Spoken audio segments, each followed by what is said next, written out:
Welcome to Calligraphy with Bret. I'm your host, Bret. Today, we will be working on some basic calligraphy techniques. This is the first episode in this series, so if you're new to calligraphy, this is the place to be.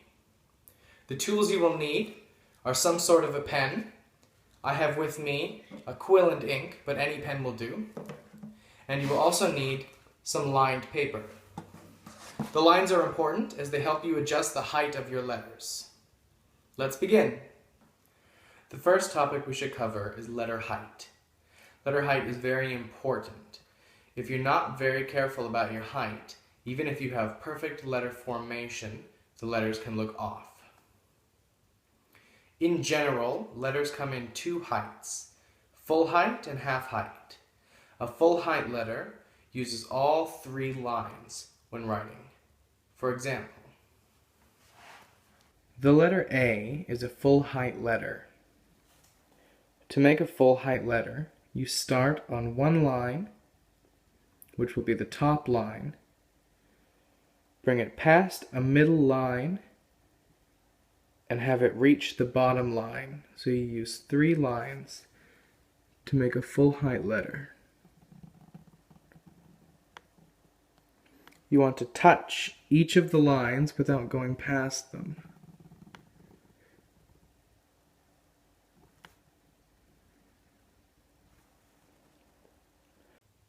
A half-height letter, as the name suggests, goes half as high as a full-height letter. Most lowercase letters fall into this category. Here's an example. A half-height letter only requires using the middle and bottom lines, as it's only half the height. I'll do an A again, but this time in lowercase.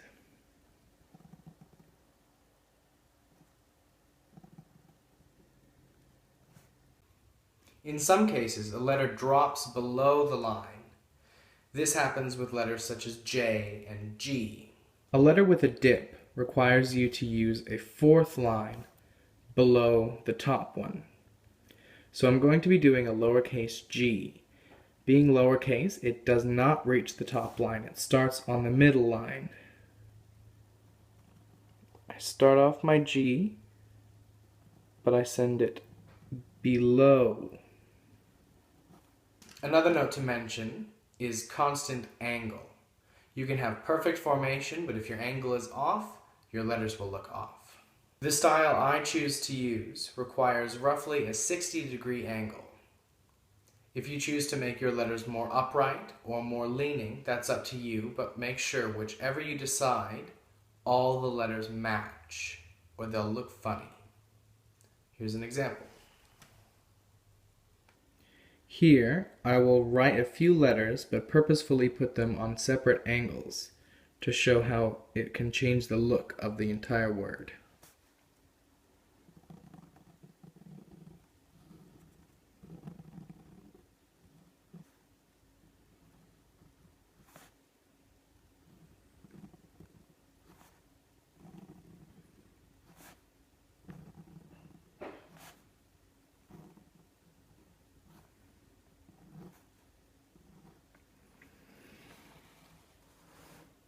The letter formation in this word is correct, but do you see how the H leans much more than the E, and the two L's are not perpendicular?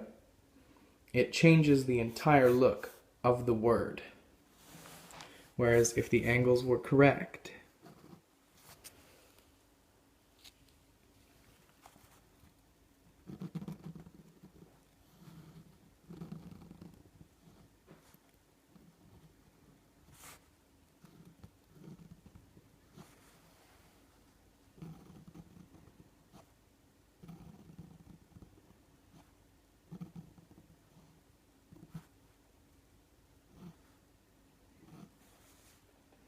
the words look significantly better.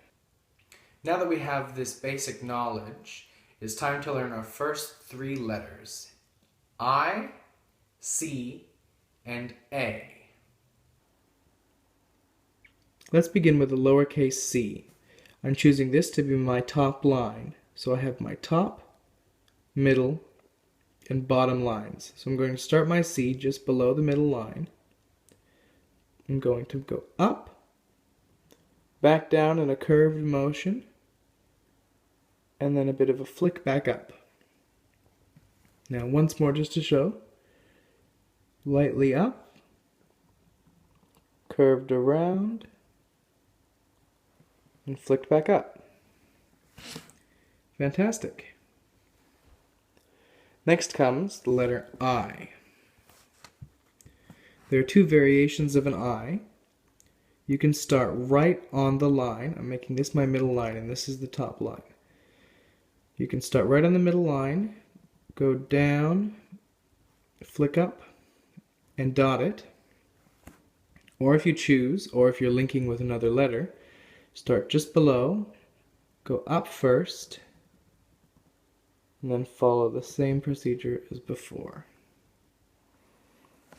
Now you have two versions of an I. Now I teach these three letters together because an A is simply a letter C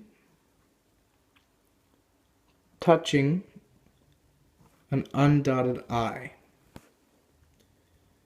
So again, the same movement as the C. Thank you very much for joining me today. Now that you know these basics, picking up the rest of the letters will be a breeze. I'll see you next time on Calligraphy with Bret.